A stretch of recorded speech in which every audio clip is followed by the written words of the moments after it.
పక్కదో పడతా ఉన్నాయి. ఈరోజు ఎక్కడ చూసినా కూడా అవినీతి. లిక్కర్ దగ్గర నుంచి మొదలు పెడితే, గ్రామాల్లో లిక్కర్ మాఫియా దగ్గర నుంచి మొదలు పెడితే రాష్ట్రానికి సంబంధించిన ఆదాయాలు రాష్ట్రానికి రావు. ఎంఆర్పి రేటు కన్నా 20 రూపాయలకు 10 రూపాయలు ఎక్కువ రేటుకు అమ్ముతూ ఉన్నారు. డబ్బు ఎక్కడికి పోతా ఉంది అని అంటే గవర్నమెంట్కి రావడంలా, వీళ్ళ జోబీల్లో నుంచి గవర్నమెంట్కి రావాల్సిన డబ్బులు వీళ్ళ జోబీల్లోకి పక్కదారు. లిక్కర్ మాఫియా దగ్గర నుంచి మొదలు పెడితే ఇసుక, మట్టి, సిలికా, క్వాడ్స్, లాటరైటు, గ్రెనైటు, ఇవే కాదు అధిక రేట్లకు పీపీఏలు, పవర్ పర్చేస్ అగ్రిమెంట్లు. మనం ₹2.49 మనం రైతులకు మేలు జరగాలని 25 ఏళ్ల పాటు రైతులకు ఉచిత కరెంటు ఖచ్చితంగా ఉండాలి అని, దాన్ని ప్రభుత్వం మీద భారం పడకుండా ఉండాలనే ఉద్దేశంతో ₹2.49 మనం పీపీఏ చేస్తే, నానా యాగి చేసిన వాళ్ళు ఈరోజు చూస్తే పీపీఏలు ఏ రేటుకి చేస్తూ ఉన్నారు? ₹4.60 చేస్తూ ఉన్నారు. ఎక్కడ ₹2.49, ఎక్కడ ₹4 చిల్లరకు జరుగుతూ ఉంది ఈరోజు పీపీఏలు. ఇష్టం వచ్చినట్టుగా దోచుకో, పంచుకో, తినుకో. అమరావతిలో కట్టడాలు చూస్తే స్క్వేర్ ఫీట్కు ₹11,000 అడుక్కు. హైదరాబాద్ కానీ, బెంగళూరు కానీ, చెన్నై కానీ, యా మహానగరంలోకి పోయి వెళ్ళి కట్టినా కూడా 5 స్టార్ రెసిడెన్షియల్ కాంప్లెక్సెస్, 5 స్టార్ లాబీలతో ఉండేది కట్టడానికి కూడా అడుక్కు 4,000 కాదు. ఈడ చూస్తే అమరావతిలో అడుక్కు 11,000. ఎక్కడ చూసినా అవినీతే. ఇంకా భూముల విషయంలో నేను చెప్పాల్సిన పనిలే. శనిక్కాయలకు, బెల్లాలకు వాళ్ళకి ఇష్టం వచ్చిన వాళ్ళకి ఇస్తూ ఉన్నారు. ఏకంగా ఇలా బంధువు బాలకృష్ణ అల్లుడు 5,000 కోట్ల రూపాయలు విలువ చేసే భూమిని నేరుగా వీళ్ళకి ఇష్టం వచ్చినట్టు శనిక్కాయలకు, బెల్లాలకు కట్టబెడతా ఉన్నారు. ఈ రకంగా రాష్ట్రానికి సంబంధించిన ఆదాయాలు ఏవి కూడా రాష్ట్రానికి రాకుండా అన్ని రకాలుగా కూడా దోచుకోవడము, దోచుకునేది తినుకోవడమే జరుగుతూ ఉంది. ఇంకా ఆశ్చర్యం విషయం ఏంటో తెలుసా? అసలు రాష్ట్రంలో పరిపాలన అనేది ఎక్కడ సాగడంలా, వ్యవస్థలన్నీ కూడా మొత్తం కుప్పకూలిపోయినాయి.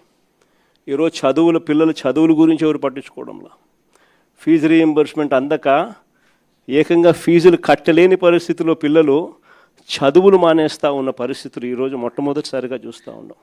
వైద్యం గురించి నేను చెప్పాల్సిన పనుల, దాదాపుగా 3,000 చిల్లర కోట్ల రూపాయలు రాక నెట్వర్క్ హాస్పిటల్స్ అన్నీ కూడా బోర్డు తిప్పేసి ఆరోగ్యశ్రీ పేషెంట్లకు వైద్యం చెయ్యమని చెప్పి నిర్మోహమాటంగా చెప్తూ ఉన్నాయి. ఈరోజు పరిస్థితి విద్య తెరమరుగైపోయింది. నాడు నేడు కనపడ్డంలా, బడులలో ఇంగ్లీష్ మీడియం కనపడ్డంలా, బడులలో గోరుముద్ద క్వాలిటీ తగ్గిపోయింది, బడులలో ట్యాబులు ఇచ్చే పరిస్థితి లేకుండా పోయింది. 3వ తరగతి నుంచే టోఫుల్ ఒక పీరియడ్గా ఇంగ్లీష్లో బోధన చేసే పరిస్థితులు ఈరోజు రాకుండా పోయాయి. చదువులు పూర్తిగా తిరోగమనంలోకి వెళ్ళిపోయాయి. గవర్నమెంట్ బడులలో పిల్లలు జాయిన్ కావడంలా. విద్య పరిస్థితి అది, వైద్యం పరిస్థితి ఇది. రైతుల పరిస్థితి చూస్తే ఏ పంటకు కూడా ఈరోజు కనీసం గిట్టుబాటు ధరలు రాని పరిస్థితులకి, ఏ పంటకు రాని పరిస్థితి. అంతటి దారుణంగా ఈరోజు వ్యవసాయం జరుగుతూ ఉంది. రైతుల గురించి పట్టించుకునే పరిస్థితి లేదు. మరీ ముఖ్యంగా యుద్ధం పేరు చెప్పి వంట నూనె కేజీ ₹40 ఇప్పటికే పెంచేసినారు.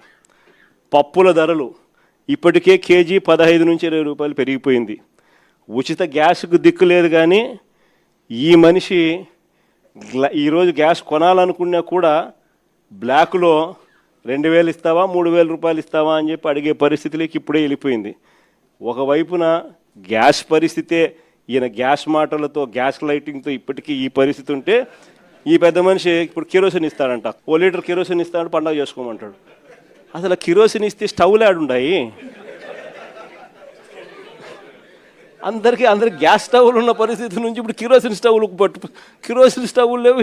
ఈయన 1 లీటర్ కిరోసిన్ ఇస్తా, పండుగ చేసుకోమంటాడు. యుద్ధం పేరు చెప్పి గుడ్ల రేట్లు కూడా పడిపోయిన పరిస్థితిలో ఈరోజు రైతు అల్లాడుతూ ఉన్నాడు. మొక్కజొన్న క్వింటాలు 1,400 కొనే నాతుడు లేడు.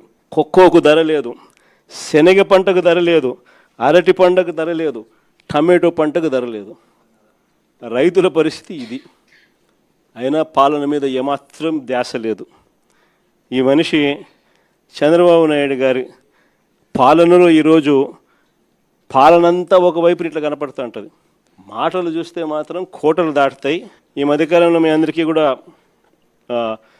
గుర్తుండే ఉంటుంది. మిట్టల్ స్టీల్ అని చెప్పి నక్కపల్లిలో మిట్టల్ స్టీల్ అని చెప్పి ఆయనేది ఇచ్చినట్టుగా దానికి బిల్డప్ ఇస్తూ దానికి ఒక అడ్వర్టైజ్మెంట్ ఇస్తూ దాని గురించి ఈ మధ్యకాలంలో పెట్టాడు. నాకు ఆశ్చర్యం అనిపించింది అసలు. అయ్యే చంద్రబాబు నాయుడు క్రెడిట్ చోరీకైనా క్రెడిట్ దోపిడీకైనా ఒక హద్దు పొద్దు ఉండాలి. ఇదే మిట్టల్, ఇదే ఆదిత్య మిట్టల్ అనే ఇదే మిట్టల్ వాళ్ళు నేను డావోస్ 2022లో డావోస్ పోయినప్పుడు నన్ను కలిసినారు. కలిసి వాళ్ళు అప్పట్లోనే గ్రీన్కో ప్రాజెక్టులో దాదాపుగా 4,800 కోట్ల రూపాయలు కర్నూలులో కడతా ఉన్న పంప్ స్టోరేజ్ ప్రాజెక్టులో భాగం తీసుకొని గ్రీన్కోలో 4,800 కోట్ల రూపాయలు పెట్టుబడులు పెట్టడానికి ఆ రోజుల్లో డావోస్లో అప్పుడే నా సమక్షంలోనే అవగాహన కుదురుంది. అది కాక అప్పట్లోనే ఎస్ఆర్ స్టీల్ వీళ్ళు కొనుగోలు చేసి దాంట్లో ఎక్స్పాన్షన్ కూడా పోతూ 1,000 కోట్ల రూపాయలు పెట్టుబడి పెట్టేదానికి కూడా ఆ రోజే నా సమక్షంలోనే అది కూడా జరిగింది. ఇది కాక